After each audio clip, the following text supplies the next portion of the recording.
Good morning, everybody. Benny P here with Lively Legz Fly Fishing, and I'm up here in beautiful northern Pennsylvania doing some exploring, doing some vehicle camping, and today I decided I'm going to go out and I'm going to try to make a video. Yesterday I fished. I did a lot of video clips with one of these little cameras that go around my neck, and boy did I have a great day on the water. And the water was low, but overnight we got some rain. I'm not sure how much. I could hear it raining all night, and hopefully it's even better today. I'm going to take you a quick walk through my setup in my vehicle here, how I sleep, and then as soon as I'm done with that, I'm going to get my vehicle, go find a trout stream, and head up the trout stream with the camera, so follow along. Alright, first off, my coffee is a pour over, and let me move the camera over this way and I'll give you a quick look at what I did here. If you're not familiar with pour overs, so you have your way to heat your water, which I do right there, and my setup is made by Stanley. This goes on top of my cup. Put your coffee in there and then you just pour the hot water over that, and it actually creates a really nice cup of coffee.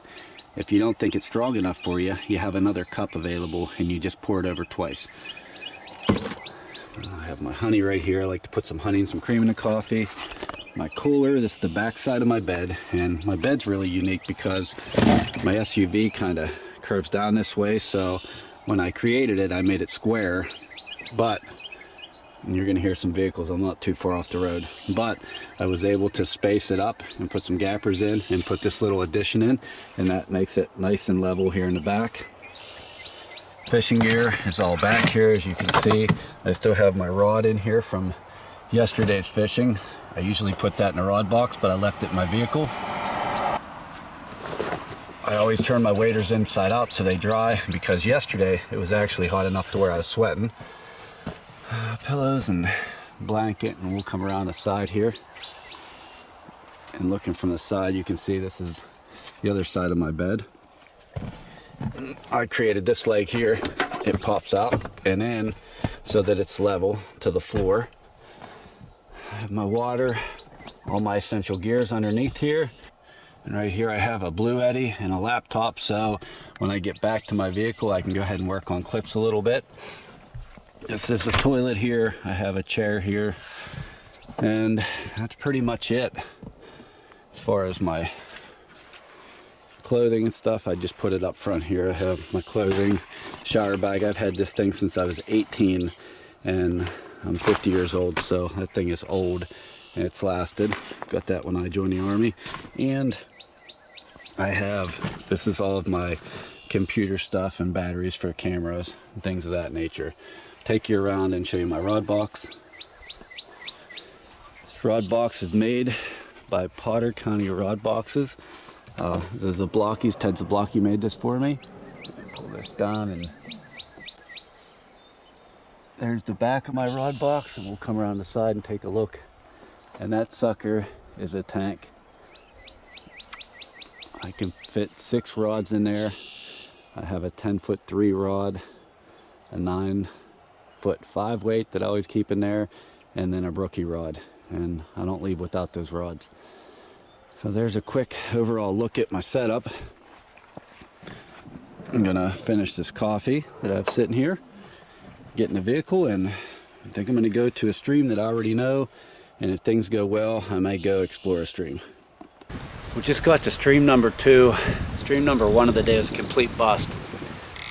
There was no water in it, there was no flow, but stream number 2, it's looking a lot better. The water that I got in the hollow that I was staying in apparently didn't hit stream number 1, which I thought it had to have drilled. I didn't expect this one to have water. I come over here and stream number 2 has water, so let me get to it. It's getting later in the day, and I have to find some fish. I'm going to use my neck camera, I guess, chest camera here, and I'm going to do some filming as I get up there. I don't want to take the whole kit and caboodle up there and get busted. Alright, nice run up here. Not very deep, but it's definitely deeper than the rest of the stream. Just a little bit deeper than the main parts of the stream. You know, and a couple nymphs through there. Hopefully a fish is up in there because it's fast. Hopefully there's some nymphs and there's a fish feeding.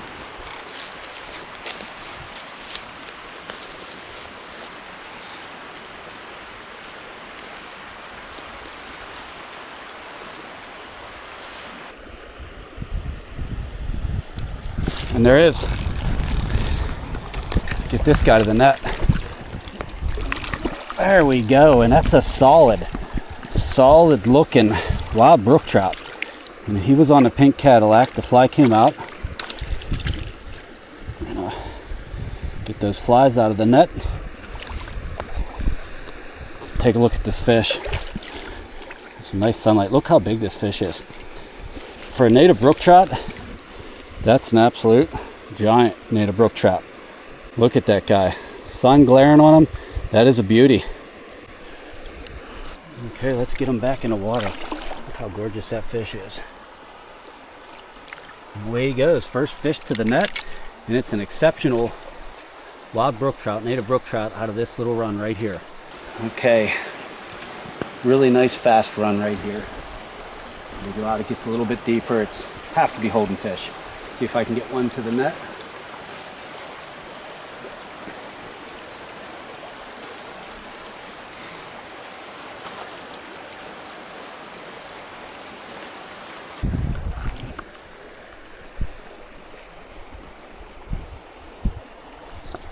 I think there might have been a fish down in there. Let's get back to it.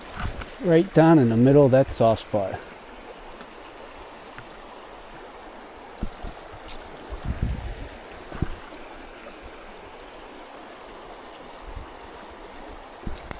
Got him. Got him that time. Get him in the net, and there he is. I'm telling you, these things are hitting so light. Another beautiful looking native brook trout. Let me get that guy in the sun so you can see him. And I caught that one on the Olive Blowtorch. It's a fast water series Euro nymph. There's a look at it. Has that little orange tag in the back end. Put my rod down here and get a look at this brookie. What a gorgeous fish. See that little mountain gem right there? That's what it's all about. Anybody fishing these mountain streams, you see even the slightest little pause, you have to set that hook. Get back into the water. Set the hook. Slightest pause, set the hook. Worst thing that can happen, you have a rock or a stick there. Best case scenario, what just happened right there.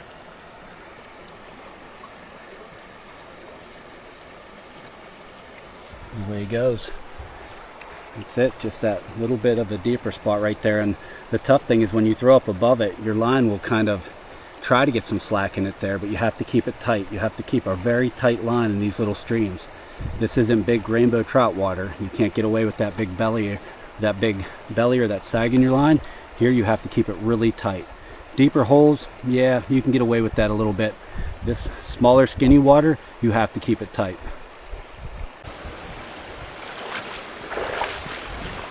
Alright, that's a good start. 2 fish in the net. They seem to be in the skinny water. This is good. Things are heating up.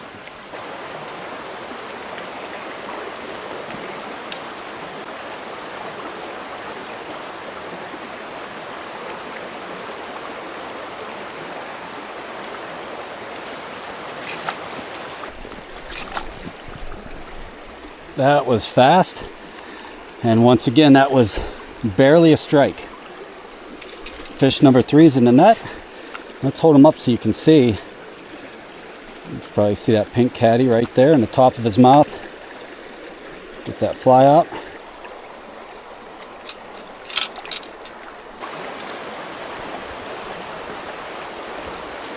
Alright, I'll take it. Fish number 3, pretty little mountain gem, native brook trout. And I was expecting to get in this brown trout today. I've fished this stream before, never this section, and I expected the brown trout to be in this section. They're not here so far, which is fine. I know they're in this stream, but I'm very surprised that it's been all brook trout today. So that's 3 fish to the net. I'm just going to keep working my way up and keep my quest for that wild tiger trout. I don't care if it takes me 10 years. This is going to be a lot of fun trying to catch one. Before I head further upstream, I just want to cover the rod, the reel, the line, the flies I'm using today. Today I'm using my Redington Zero reel. It's a 4.5 with my 8-foot 4-weight Redington Classic Trout rod. I have dry fly line on here. Most of my line's going to be right inside this reel, so I'm not worried about my line as much. But on the end of my dry fly line, I have a 5-foot indicator leader, and that's how I'm seeing the strikes. I'm watching, you can see that indicator leader is a bright color. I think you can see that right there. And it also has sighter line in it. You can see the green and the orange right there, and then it comes down to a tippet ring. Off that tippet ring, I have approximately 3.5, 4 feet of tippet to my first fly, and then another foot to my second fly. Flies I'm using right now, and they're working. It's our blowtorch. It's part of our Euro Nymph series. That's the olive blowtorch, and of course, one of our classics. That is, let me see if I can get a hand up there, and that's the pink Cadillac, and that's what's working so far today. Eventually I may change it up just for fun, but as of now I want to catch some more fish, and those flies are working, so they're going to stay on. One last thing, all of this equipment can be found at livelylegz.com. That's our online website. Check it out. All right, nice little spot here. Of course I have that mess up ahead of me, but I got to try to zing something up into that area without getting into it like that. Oh, I'm telling you what, that fish, I don't know if you're going to see it. It flashed instantly. Ah, come on, come on. I got to get faster than that. That's bad.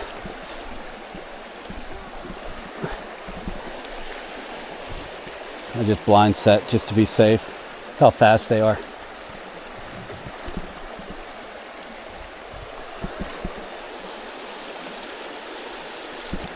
Right on that time. Uh-huh.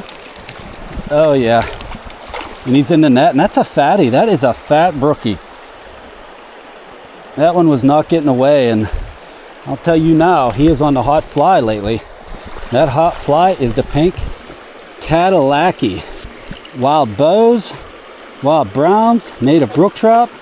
That fly is tearing it up for me. And I tried so many flies yesterday, and I kept going back to it. Look at that thing. That is just a beautiful native in the mountains of PA. Let me turn around and show you. That's just a mess up there. I was saying that earlier, and you still have to try cast up in a spot like that. And he came out, and he was right in there. He came out and just smacked it on the first cast, and I missed him.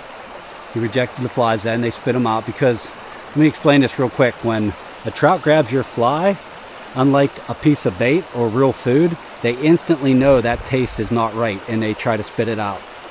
So he spit it out. I got another cast right into that area, and I caught him. That was pretty awesome. All right, 4 fish in the net. Great start to the day. That was a nice, healthy, thick one. Had good colors to it.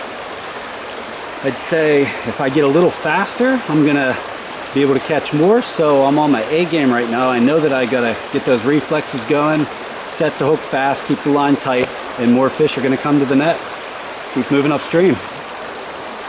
Actually, before I head upstream, I'm gonna give this a couple more casts. There could be more fish in there. Get ready to rip some lips. And that's it. Ripped another lip, smaller one. Another native brook trout in the net. And that's just a little guy. Just a little dinkster. Back in the water and back up into the hole. So yesterday I posted a trifecta. I caught a wild trifecta all out of the same hole. And somebody following the page got on and shared a nice picture of a wild tiger trout that they caught and gave me some advice. They said try to fish streams that have a lower wild brown trout population and a higher native brook trout population, but has both fish. So maybe I'm on to something here. I'm going to keep working my way upstream, and as this adventure goes on for me in search of a wild tiger trout, I'm going to try to hit streams like this. This seems to be the perfect stream, and though I haven't caught a wild brown trout yet, I know they're here. So there must not be as many wild browns, but that may be what I'm looking for. Just a few wild browns and a lot of the native brooks like I'm catching today. Classic plunge pull. See if we can pull a fish out of it. Haven't seen too many of those on this stream.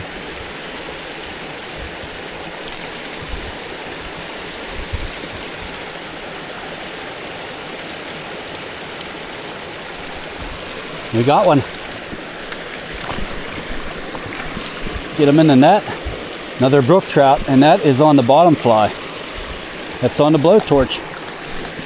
Classic plunge pull. Nice little cast, and I'll explain it here in a second.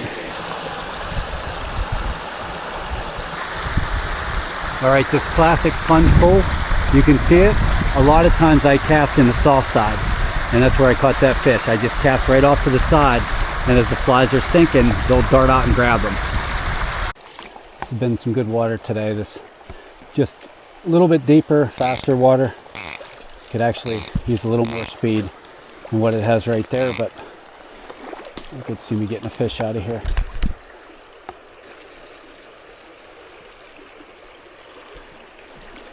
There it is. Right in that fast water. Not very deep. We like to call it skinny water. Bugs are moving in that fast water like that up there. And you can get a fly that they're taking into that skinny water and stay tight to your flies, you have a chance to catch fish. All right, staying tight in that skinny water worked. Oh, he's plopped back down into the water. Another one on the pink Cadillac-y. Not sure why. That's been the fly 2 days in a row. There's not a bug in the water that looks like it, but I don't like to argue with the fish, so I'm going to keep using it. Nice little skinny water here. Oh, I see a stonefly in the air as well. Ah, snag. Such a nice spot. Oh, it came out. Hopefully it didn't blow up the spot. Such a nice spot.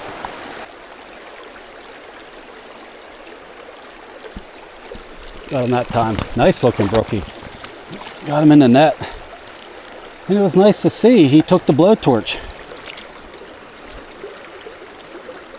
I am sadly mistaken. That one right there, once again, we have a pink Cadillac eater.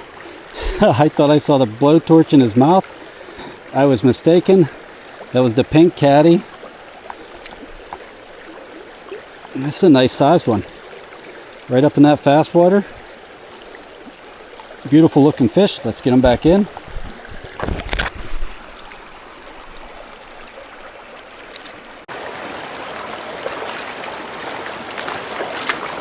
Yeah, I thought that one took the blowtorch, and it didn't. Even though I've caught a lot of fish on the blowtorch in the last couple days. It was once again a pink Cadillac eater. And it's a skinny water. It's just a little bit deeper than, just pocket water, just a little deeper than most of the stream. But it's not a hole, and it's holding fish. Alright, seeing that blowtorch isn't tearing it up right now, just for fun, we're going to put on a size 14 double treble. It's the barbless dark natural.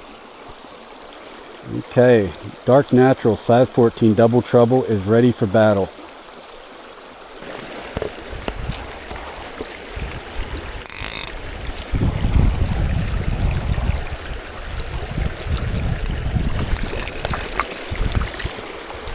That was a quick hit. Oh, and he gets off, and that was on a dark natural double treble. Man, just put that sucker on and already have a fish on it. That's a good start with it. I'll get another cast out there.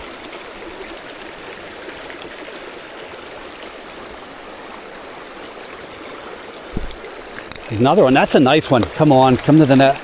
It's a nicer fish. It's in the net. That's a brown trout. There we go. Maybe I just needed a fly change. I put on a dark natural double treble, and within a few casts I have 2 fish hooked, and I have the first brown trout of the day. Ha! Pretty awesome. Put this rod down. Wet the hands up good. And let me show you. There he is with that dark natural double treble. You can see that right in the corner of his mouth. Man, look at him. What a beautiful trout. I'll pull him out here. He has the orange dots. A little bit of butter on his belly. And back into the water. Okay, as my quest continues, I'm also going to learn a lot about these flies. I've been fishing for quite a while today, and I've caught nothing and hooked nothing but native brookies. I put on a dark natural double treble on the bottom, pink Cadillac up on top, and I hooked 2 fish with the dark natural double trouble in the same run as soon as I start. I'm not sure about the first one, but you got to see that one. Nice wild brown trout, so we're in the right place. ISO in search of that wild tiger trout, and I need brown trout and brookies, and looks like I'm in a good place for it. Have a beautiful looking, faster, deeper water. Actually a little deeper, a little slower than what we've been catching the fish out of, but I can't skip over this.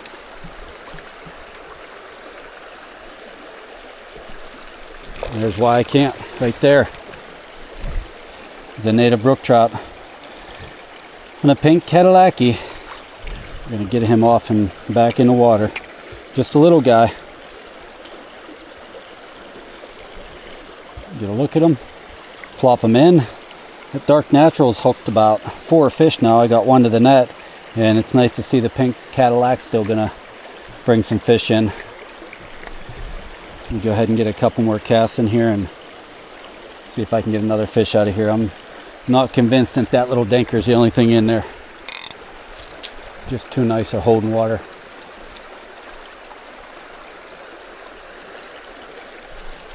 Ooh, that was a little taparooski there. Get over to that soft spot and see. Oh man, it's little fish. I just turned that one. Little fish. I'm not even sure he's getting the whole fly in his mouth. Yeah, little dinks. It's cool though. Still have to give it a try. Yep, cool.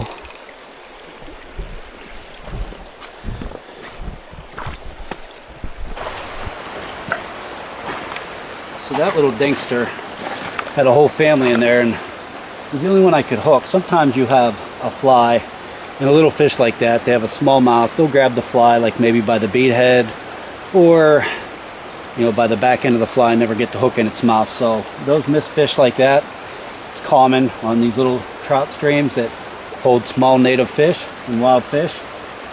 Still a lot of fun, but I'm gonna keep moving up.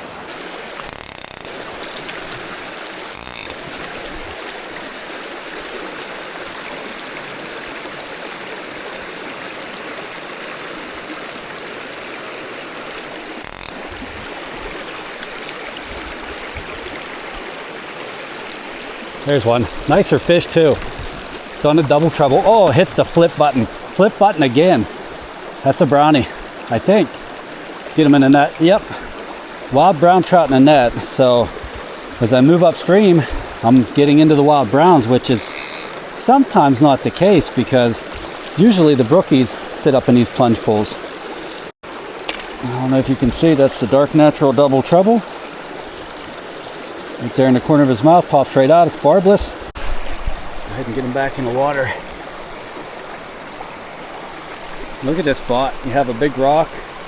It's pushing the current over here, creates a washout, and he was sitting right in that washout.